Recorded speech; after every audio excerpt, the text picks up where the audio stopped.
Hey, everybody. Thank you so much for tuning in. This is Brad Herman with the Arsenal Bookstore and arsenalbooks.com. Uh, you may or may not be familiar with me, but we've been around for, almost a good 20 years, selling books on spiritual warfare, deliverance, apostolic, everything you can think of. And so we are starting to do some more of these author interviews that we've done in the past. And tonight I am honored to have DAndrea Bolden with me, and we're going to be talking about mental illness and deliverance and some other subjects. Let me start by saying, DAndrea, that I actually wasn't familiar with you until I heard Ed Lawson, who is a school teacher in Racine, Wisconsin, posted your book on Facebook, and he's been a longtime customer of mine. And he put your book on there, and I thought that looks like an amazing book. It's actually this book, and that's what we'll be talking about: destroying mental illness in the church. We can't see it. There we go. Better? Yeah, it's better. All right. I'm working on this. This camera thing throws me for a loop. This is a great book. It brought so many questions to my mind, but I have invited DAndrea, and thank you so much for taking the time to come tonight to share a little bit about your book. And so I just appreciate your time. I appreciate your writing on stuff that the church needs to be concerned about, needs to be asking questions about. But let's just start real quick with I guess the main question is why did you write this book? What was the impetus for you to decide to put this down in paper? I guess for me, I'm passionate about mental illness. One thing I will say for me, before I even became a born again believer, I was raised in the church, but I kind of walked away. Okay. But I never forget, I watched a movie. It's called The Awakening. And it was kind of a loose story based on he was a brilliant neurologist named Dr. Oliver Sacks. But anywho, the movie is about what he did to treat people that had certain symptoms such as catatonia and different things, but it was due to a certain illness. And so he tried to use a Parkinson's treatment to fill it and blah, blah, blah. And so, but I know loud and clear after I watched that movie, I heard the voice of the Lord. And God began to speak to me about mental illness. And I never really thought anything about it. I began to go back to church, but I really wasn't that committed to God at that point. Okay. And so, one thing, even, in school, my background is chemistry and psychology. My graduate level work has been psychology. And so for me, I always struggled, even in high school. I was like, do I want to do chemistry or do I want to do psychology? And so psychology has always been in the back of my mind. I've always been passionate about it. I've seen a lot of loved ones and different people that I personally know that have succumbed to severe mental illness. I've seen it since I was a child. I've overcome mental health issues myself, and I'm educated in that area. And as a deliverance minister, I'm mentored for it. And so for me, Awesome. I've never sought out to write any book. Whenever God gives me a book, the Holy Spirit will drop the entire book in my spirit. He will, every chapter, what needs to go in them. And that's why for me, it's easy to write because I know what I'm writing because he'll just give me everything. And so this book really came out by accident. I just sat down one day and began to type it out. And a week later it was done. That's amazing. I love those kind of stories. And I find that often is what happens to people as they're working on a project. That ends up being anointed and changing lives. So it's awesome. So obviously you have a background in psychology. I know you're a counselor, and you're a deliverance minister, which I think makes you very unique. I've been talking to people all week about the fact that I was going to do this interview and about the idea of deliverance ministry and mental health. And often what I find is a lot of deliverance ministers will, they've got a hammer, so everything they hit is a nail. And so it's like, oh, you've got this issue, well, we'll just do X, and X works for every issue. And there's some truth, I find that forgiveness is usually the first door that needs to be dealt with in deliverance ministry, that kind of thing. There's some truth there. But there's always, to me, there's so many circumstances that they're extenuating and the hammer just doesn't do it all the time. And so it seems like you have a lot of different tools that you're bringing to the table and encouraging people to use in their ministry times. So I don't know, maybe you can describe a little bit of that and how you bring these pieces together, because you're not just talking. I mean, you address mental illness, but you're talking spirit, soul, body stuff. Yep. So I don't know if you can maybe address some of that and how those things play together in the realm of mental illness. Absolutely. One thing about me, I am by nature, I'm a researcher. Anything before I really delve into anything, I research. And so a lot of the things I put in there, and even some things I'm going to be releasing in the future, have come from me sitting down and researching, sometimes for years at a time. Wow. Even one thing, autism, that's something that I sat and I researched on my own for years, and really sat before the Lord praying and asking him to open my mind and really give me insight. And so one of the most imperative things we have to realize is that we are a spirit in a body that possesses a soul. Your soul is your mind, your will, and your emotions. The state of your soul is shaped over your life experiences. So in general, people that have a good childhood are usually probably going to be happier people. Sure. And in the psychological world, your personality is how you respond to your environment and how you behave. And so what a psychologist would call a personality is just the expression of one's soul. What happens many times, though, is as we deal with deliverance, we know that when we're dealing with deliverance, we're breaking the power of the enemy. We're removing, we're pulling down demonic strongholds, breaking ungodly soul ties, all those things. And these are all usually based in a soulical place. And so even a psychologist can deal with the soul. They don't have the power of God, but they deal with the soul in the sense of they want to help you look at the way you think and help you change the way you think. Because if you change your thinking, you'll change your behavior. Now, a deliverance minister is going to come and say, okay, we are going to remove everything, every influence that is ungodly, every demonic spot, every demonic blemish, we're going to remove that. But what happens is we tend to neglect the spirit of a person. I like how the Bible declares it in Proverbs. It says that a strong spirit will sustain your infirmities, but a broken spirit who can bear. A lot of times we have to realize, and I used the analogy last night because me and Charity, we've been doing the mental health awareness series. Yeah, those have been awesome. Yeah, we've been having a lot of fun with that. And so one thing I've used the analogy of a puzzle. When you get a brand new puzzle, the puzzle, you want it to look exactly the way the box top looks. The picture of the puzzle is always on the top of the box, and that's what you're trying to recreate. And so God has a certain image and a plan for us when he creates us, and that's how we're supposed to look. But what happens is a lot of times, I said, if you take two hands and you begin to take the puzzle pieces and pull them apart and throw them everywhere, we can say that those hands represent the works of the enemy or demonic works. And so deliverance will come and remove the demonic component, but you still have to deal with the broken person. And so I always hear, especially those that are apt and flowing in deliverance, I hear all the time. It's like, oh, we don't counsel demons. And I'm like, I don't counsel demons either. I cast them out.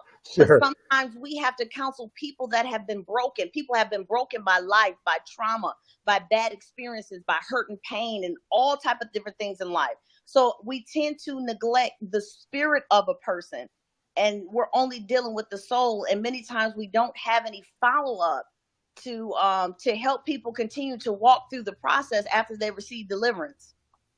Okay. Because there's so many components. I feel like I remember years ago, probably back in like 1999, I heard Jack Hayford talk about 4 components that need to be in place for like a church to really see people get healed. And even thinking back to that, it's not complete. You know what I mean? There's so much more that needs to be brought to the table. But he talked about like hearing the voice of God, individuals being able to hear the voice of God for themselves, inner healing, discipleship, and so, counseling kind of flows into different pieces of that. But again, like when I was reading your book, I thought, man, there's so many components. I almost think someone could have a mental health or mental illness, and like even diet could be affecting that, or I don't know. I'm trying to think of, when I think of trying to help people get set free, there's so many things that a church would need to know, to get set free. I think churches start to maybe even like hyperventilate when, when they think about, how do I help people get set free? How do when I worked for a church, I remember, this is years ago, back in the late 90s, we'd have broken people come in, and a lot of times it was like, we didn't want broken people. We want people that were whole. Right. And you send the broken people down the street and go to that group. They might be able to help you, but probably not. And so, mental illness to me is a huge issue. And again, even reading your book, I like the magnitude of it. Just seems ginormous. To really wrap your mind around. I mean, to me, mental illness can be someone who has deep trauma, to unforgiveness, and so those things then trickle out into the personality, like you explained earlier. Where does someone start? I guess where do they start to wrap their brain around how to learn more about this? Obviously, your book's a good place to start, but what do you recommend in that realm as people start to think about this concept? I think one thing that's imperative is, especially because I have a lot of people that inbox me, that email me, that DM me all over social media. And, let me back out. The first thing I think that's imperative is that we have to begin to recognize the difference between mental illness and a person actually just needing deliverance. And so a person can be bound by the spirit of anger and not be mentally ill. A person can be bound by the spirit of lust and not be mentally ill. And so it's imperative to begin to recognize the difference and understand, especially when you're dealing with those that have severe mental illness, paranoid schizophrenia, bipolar disorder, and different things of that magnitude. It's imperative to understand that there are notable changes in the physical brain. I tell people all the time, there's a brain in your body, a mind in your soul, and a spirit of your mind. And so when we realize that the state of your mind is linked to your brain, because your brain is responsible for memories. Let's say there's a certain component of the brain that's responsible for your memories. But think about how you begin to ponder memories within your mind, where the place where you think is not your brain, that's the mind of your soul. And so we have to really begin to recognize how the three parts of man interact. There's a lot of scriptures, and I don't have them pulled up. I had to rush here, run around with the kids. But there's a plethora of scriptures that will show how the state of our heart will affect our body and our spirit. And so it's important to realize that the state of one component of you can affect the other. And so going forward, I just think it's important that people have a basic understanding and just some basic knowledge of mental illness, because, when you have, especially when people are doing deliverance conferences, and I'm doing one in September, it's like knowing that you can have somebody walking in off the street that's mentally ill and that's not taking their medication. You can, and I've talked, this is what I know. I'm not going off what I think. I've talked to pastors that have taken people through all types of deliverance, and they end up right back in the psych hospital. And I've had to tell pastors, you cannot tell these people to stop taking their medicine. I know it's a hard thing for the church, because that's it. When it comes to mental illness, that is the only place the church feels comfortable to tell people to stop taking their medicine. And I have to tell people over and over that some people become dangerously unstable. Some people will swallow objects. They will try to kill themselves. Some people are delusional. They'll begin to hear voices, and those voices, we've seen stories in the news where, the mother said a voice told her to take all her babies and drown them. And I don't want to see leaders sued and found responsible because we're telling people to do things unaware of what's really going on with them.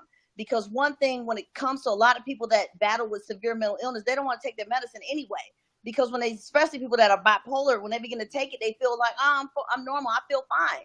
And so we have to realize that just knowing where the line is between someone that needs deliverance and someone that needs mental illness. I have people in my inbox like, we've sent this person to 5 different deliverance ministers, and they need more demons cast out. I'm like, listen, 9 times out of 10, when people are going to deliverance over and over and over, you either are dealing with illness or you're dealing with a person that needs discipline. because your will and living a sin-free life is what is going to help a person maintain deliverance. There are people that have come to me wanting deliverance that didn't even want to be saved. And so we have to recognize and realize that there are those, when it comes to deliverance, some people they're dealing with mental illness. When you try to take a person through through deliverance that is dealing with mental illness, they're not treated, they're not taking their medication. It's like pouring water into a broken pitcher. Everything you put in is going to come right back out. And it happened over and over where, pastors will tell the person, throw your medicine away. You don't need it. They pray for them, take them through deliverance. 2 weeks later, I'm getting the inbox. I'm back in the psych ward. And so realizing that sometimes, I like how the Apostle Paul said, he said, I claim to know nothing except Jesus Christ. Sometimes we just have to realize we don't know. And sometimes we have to realize that we need to be educated. And there's nothing wrong with getting a better understanding and realizing that there are certain mental illnesses that will affect the body. When you look at things like major depressive disorder, people will, their motor skills will begin to slow down. Sometimes they begin to talk real slow. When you look at panic attacks, how it can, a person can think they're having a heart attack. They can't breathe. Their heart is racing. Their temperature is elevated. All these different things. And so we have to realize that sometimes if we don't know, we don't know. Because there's a lot more to mental illness, especially when you look in the apostolic, prophetic, and Pentecostal move. The only thing you hear is schizophrenia, bipolar. There's a whole lot more. There's somatic disorders. Sure. There's mood disorders. There's personality disorders. There's neuro developmental disorders. There's a lot of different mental health disorders that are out there besides bipolar and schizophrenia. So we have to be educated and realize that sometimes that a person can be dealing with mental illness. And that doesn't mean that there are testimonies of people that have been free. There are testimonies of people that are free from schizophrenia. There's testimonies of people that are free from bipolar disorder. I personally know these people. They're on my ministry page or on my page. I'm connected with them. They have the paperwork to show that the doctor said that, they don't have the disorder anymore. And so, but we have to realize that for a lot of people, it's a process. It's a process. And a lot of times we like to take the story about Jesus with the man that was in the tombs cutting himself, that when he came up, the demon named Legion began to speak through him. So we take that and we demonize people. There are a lot of people battling mental illness that have left churches because the pastors are over the pulpit calling everybody bipolar and schizophrenic.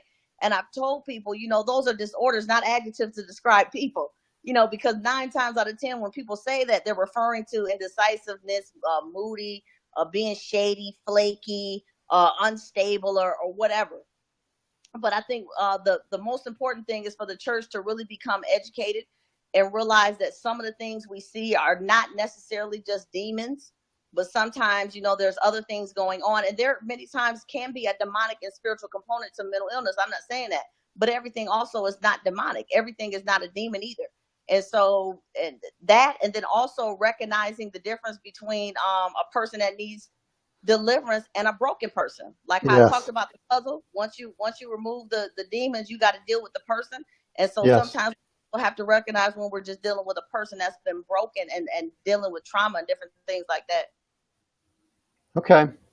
Well, man, I mean, again, the scope of this to me is makes my head want to blow up, to be honest with you, because when Edward pointed out your book, I thought, well, this will be interesting. I want to see where this is kind of coming from and how you are approaching, deliverance ministry. And, you're obviously well-versed in deliverance ministry, but you bring a missing piece that I don't see, taught. Every year in September, October, I go down to Dallas and I do a bookstore for an event down there called the International Society of Deliverance Ministers. And I describe it as a bunch of plumbers getting together to talk about the advancements in plumbing. It's a bunch of deliverance ministers talking about what they learned, And to me, this is a missing piece that they're not talking about. They're bringing, they have a lot of tools, but it often feels like a hammer. Mm-hmm. I mean, I remember I spent time early on in my when I was doing my bookstore years and years ago. Spent time with Frank Hammond, the author of Pigs in the Parlor. Awesome. And Frank was a delightful man. I mean, it was like spending time with Jesus. But when he saw schizophrenia, it was a demon. Mm-hmm. And that was the only answer. And so again, when I talk to you about trying to wrap my brain around this. You obviously have years and years of experience with your background, your schooling, and everything. When I look across the body of Christ today, as it regards the church, the local church in a city, I don't see many churches equipped to even handle the homeless or the broken to this degree. You know, they might have a class that walks people through discipleship, and they might have some counseling they offer, and they might do some deliverance, but it seems like it ends there. And then the other answer is we send them into the medical arena, and they're just kind of off there, separated from the church in many cases. Does that make sense? Yep. So, you know, what is the, I guess, what's your take on that? What can the church do to remedy that issue? You know, I'm thinking as a pastor, I'd be like, oh, I've already got these issues. What can I do to set something in place? And how can I work with my community, maybe the medical community in my area, to facilitate something? Because I think most medical community people would think deliverance is woohoo crazy. So what would your take on sorry? No, finish what you were saying. No, I mean, what's your take on how a church can embrace a growth mindset as it regards mental illness on a ground level practical way? You know, maybe in a city church or even a local church. Do you have any thoughts towards that end, or? You were breaking up. I couldn't hear the last part. I'm sorry. No, basically I'm just saying, you know, as a church struggles with the mental illness, they might do deliverance well, they might do counseling well, they might even work with the medical community, but often the medical community doesn't want anything to do with the church. You know, they think deliverance is going to be pretty woo-hooey. Right. You know, so how does a church in a city start to move in the direction of helping the homeless, of helping people that are coming to the church maybe get set free from mental illness? One thing I would say that's a big one, because I have a chapter in the book, Destroying Mental Illness in the Church, and I talk about the gap between the science community and the faith-based community, because like I said, my background is chemistry and psychology. My brother's an earth science major, and so there's a lot of science heads in my family. And so one thing it comes to with the intellectual and those that are off into the sciences, they easily disconnect from the church, because a lot of times how do I put it? A lot of times the church can't answer simple questions because we refuse to be educated in anything outside the Bible. And that doesn't mean we should know the Bible, but that, of course, we should know the Bible, but in the Word of God. But the thing is, you know, there's nothing wrong with learning about other things, because one thing about it, science proves the Bible right. They don't even realize it. I laugh sometimes when they begin to break down the layers of the earth and the atmosphere and all that stuff, because it's right in Genesis, and we really begin to look at it and really delve into it. But one thing I will say is that there is a fine line when it really comes to the church working with the medical community, because the medical community will handcuff the church, because the medical community unless they are spirit filled, they are going to get in the way of the supernatural power of God, because whatever they cannot prove with empirical data, they are going to deny. And so that's why they'll say, well, we don't believe in demons, but I always tell people, you believe in their work, you believe in murder, you believe in rape. Those are the results of demonic activity. And so it's not really an easy thing. I think the best thing that the medical community can give the church is just the knowledge about the natural knowledge. Sometimes we have to realize we need practical things. We need natural things. You know, we can't cast out diabetes. You know, we got to exercise, eat healthier. And a medical doctor can tell you that. And so sometimes we have to realize we just need some natural and some practical knowledge and practical information. But when it comes to really dealing with mental illness, the medical community, they really don't have any answers. You know, they'll say, well, we believe this and this and this, but we don't really know.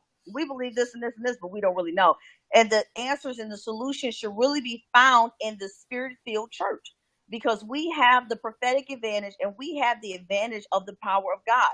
And so if we begin to take the natural knowledge to give us understanding as to what is happening in the body, what is happening in the brain, and marry that with our spiritual understanding, we can begin to see more results. What I'm saying is, so you cast out the spirit of fear from somebody that has an anxiety disorder, but what are you doing to really help them stay free to where let me give you a different example. Okay, bipolar disorder.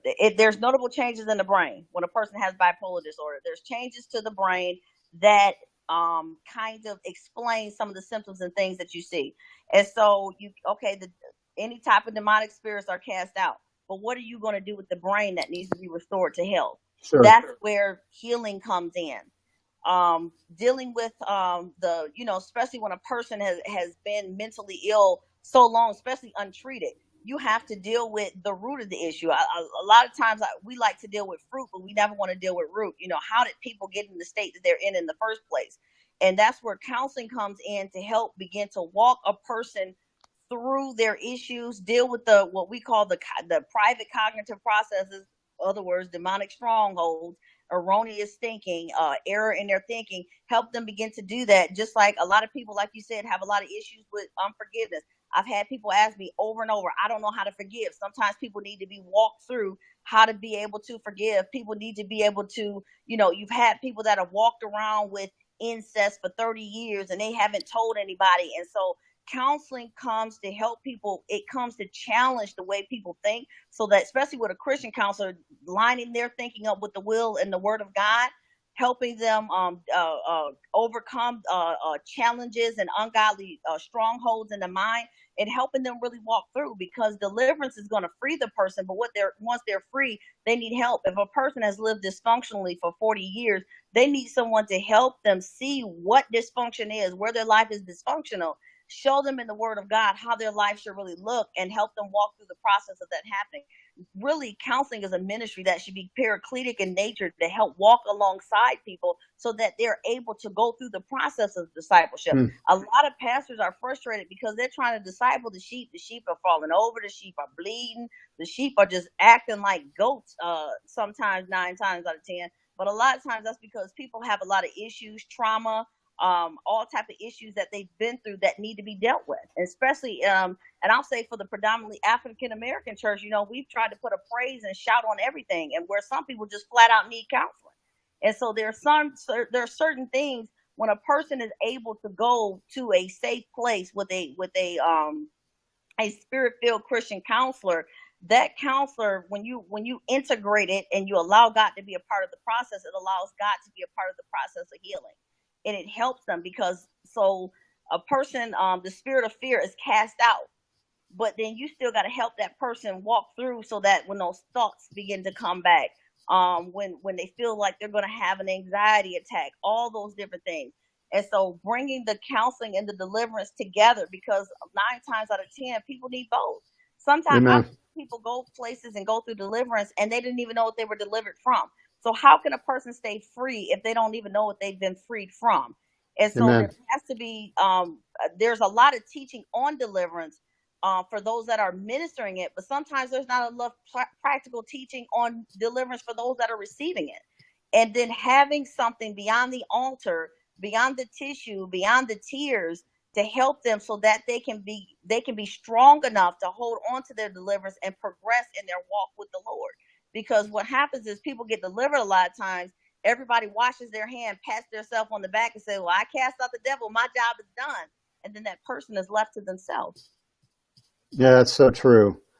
When I first went through deliverance ministry, I won't say with who, but I went through with somebody, and they basically just, spent some time with me. It was powerful. They spent some time with me, cast out some demons.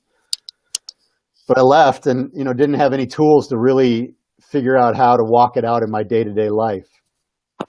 And it wasn't until later I went through deliverance I went through some deliverances based on a couple by the name of Chester and Betsy Kilstra, have a deliverance called Restoring the Foundations.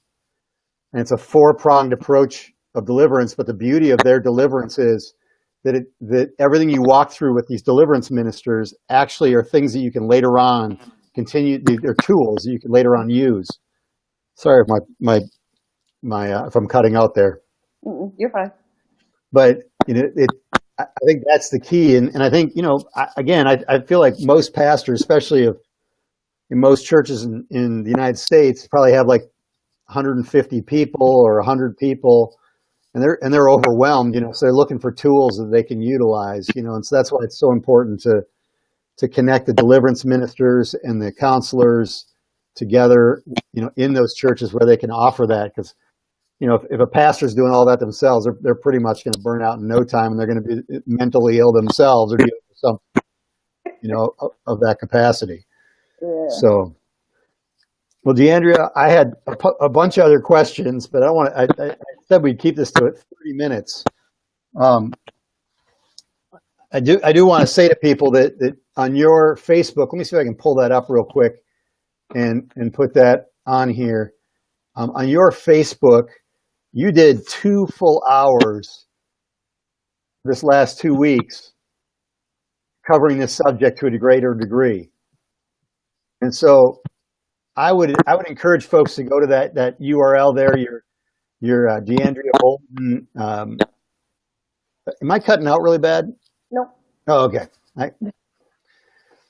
But if folks want to hear more and be able to hear you more and hear what you're talking about and get a deeper understanding, they can also go to your website. I'll put that up as well. They can go there and check out, they can buy the book there. They can buy the book at our website at arsenalbooks.com. Let's see here. Here's your website. And I actually wanted to mention this before we were finished. This is the URL for your events page. On June 7th, you're going to do a seminar or webinar on writing books. If you can prophesy, you can write a book. Yep. And I think that's awesome. I think people are looking to be equipped in that way. And so I would encourage people to check that out. The price you are charging is a drop in the bucket, meager amount for the wisdom that you'll end up sharing with them. And so I would encourage people to check that out. There's anything else you'd want to share or bring to the table before we close here? I want to say thank you so much for having me today. This has absolutely been a joy and been my pleasure actually to be able to hear your voice. I know we've connected on Facebook and different things, and you put little funny stuff up, but to actually put a voice and a real live face to it has been awesome. Just want to encourage the body of Christ to really begin to embrace, to realize there's nothing wrong with getting help. If you know that you are dealing with some things and Amen. For time and even through deliverance is not going away, because one thing with mental illness, it keeps going over time. There's nothing wrong with getting help. There's nothing wrong with getting counseling. There's nothing wrong with going Amen. to a safe place so that you can begin, because the Bible talks about how when a man intermeddleth with himself or isolation, you basically you're trying to fix it on your own, and it's not working, because if you could fix it on your own, it'd already be fixed. And so I want to admonish anybody, if you need recommendations for licensed and professional Christian counselors, I do have a lot of resources in various states. Feel free to reach out. I would love to be able to share that. And also, thank you, Brad, for mentioning the event. If you can prophesy, you can write. Everybody that registers also gets a paperback copy of the book. The book came out over some Facebook statuses. It came out of nowhere one day. And so it's going to be a great time. You know that you've been called to write a book and people have prophesied about you writing a book. You're struggling. You don't know how to get it out. Then this is definitely for you, because a lot of prophetic people, it's easy for them to stand up and say, "Thus saith the Lord," but you hand them a pen and they freeze up. And so I definitely admonish you to be a part of that. Again, thank you so much, Brad. Please thank you. Mental illness in the church from arsenalbooks.com. And thank you so much. God bless. Thank you. The pleasure is mine. I really appreciate you taking the time, DAndrea. Bless you. God bless.